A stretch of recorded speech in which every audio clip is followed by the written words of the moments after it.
अब रास्ते में जा रहा था तो ये देखा कि भूख लग गई है, कहीं खाना खा लेते। तो एक होटल मिला, नजर पड़ी तो होटल के बाहर में एक बड़का बोर्ड लिखा हुआ था, उसमें लिखा हुआ था खाना आप खाइए, बिल आपका पोता देगा। ये आदमी रुका, बोले रे भाभी कौन होटल से हो, खाना आप खाइए बिल कौन देगा। तो ये आदमी गया अंदर में, तो वेटर को बुलाया कि भाई इधर आओ, ये जो लिखे हो ये क्या, इसका मतलब क्या है। तो वेटर बोला कि मतलब यही है कि खाना आप खाइए, पैसा हम आपका पोता से लेंगे। बोला ये बात सही है।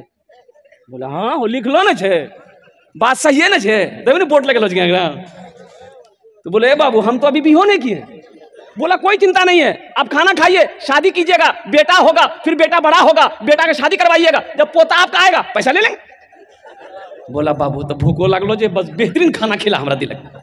वेटर खाना लगाया, पेट भर के खाना खाया, पानी पिया, वेटर आया बिल ला के आगे रख दिया।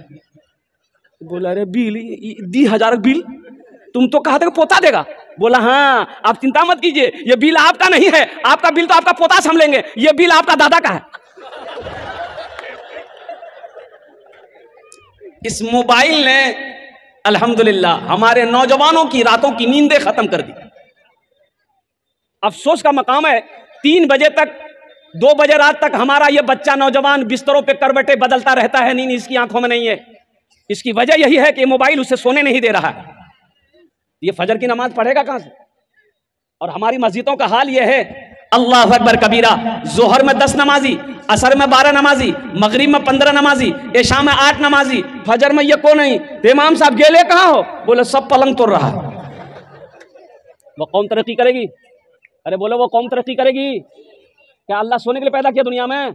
अल्लाह ने पैदा क्यों किया, कभी आपने इसका रिसर्च किया, आपने कभी सोचा। तो कुर्बान जाओ, ये माइक बनाने वाले ने माइक क्यों बनाया है, कभी आपने गौर किया। ये कपड़ा बनाने वाले ने कपड़ा क्यों बनाया है, कभी आपने गौर किया। और कुर्बान जाओ, दुनिया में कोई भी कंपनी कोई काम जब करती है तो कुछ सोच समझ कर करती है। आप जलसे में क्यों आए, आपका भी मकसद है। ये माइक क्यों लगाया गया, इसका भी मकसद है। और कुर्बान जाओ, इससे आवाज अच्छी निकलेगी, दूर तक आवाजें जाएगी, लोग इसे सुनेंगे। कुर्बान जाओ, आप क्यों आए, हम के उलमा के बयान को सुनेंगे, शोरा के नातो मनकबत को सुनेंगे, हमें सवाब होगा। दुनिया में बगैर मकसद का कोई इंसान कोई काम नहीं करता है। करता है, अरे बोलो करता है।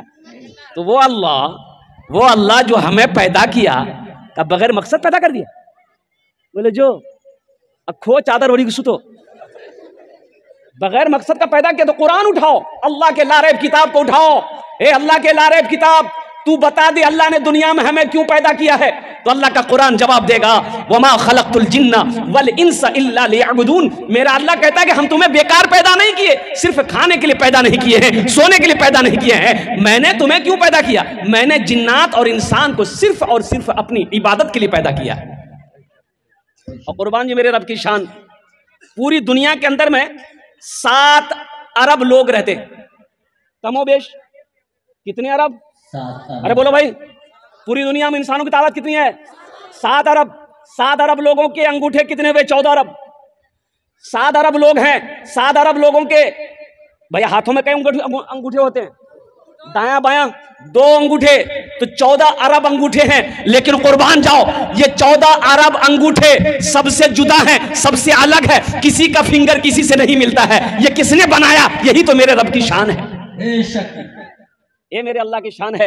इसलिए अल्लाह को पहचानो मेरे बच्चों, अल्लाह की जात को पहचानो, अल्लाह से लौ लगाओ, अल्लाह से मोहब्बत करो। इसलिए कि मौत एक दिन आनी है, ये दुनिया छोड़कर जाना। आपने क्या समझा, क्यों मर जाएंगे, मेरा बेटा कुरान पढ़ पढ़ कर दुआ करेगा। भूल जाइए, बेटा पढ़ेगा कुरान, या दुनिया में जिंदों को जिंदा याद नहीं रखता है, मरने के बाद आपको याद रखेगा। जिंदे में लोग हालात नहीं पूछते, रिश्तेदारों को रिश्तेदार भूला बैठा है, भाई भाई को भूल के बैठा हुआ है। कुर्बान जाओ, मरने के बाद आप क्या समझ रहे हो कि लोग मेरे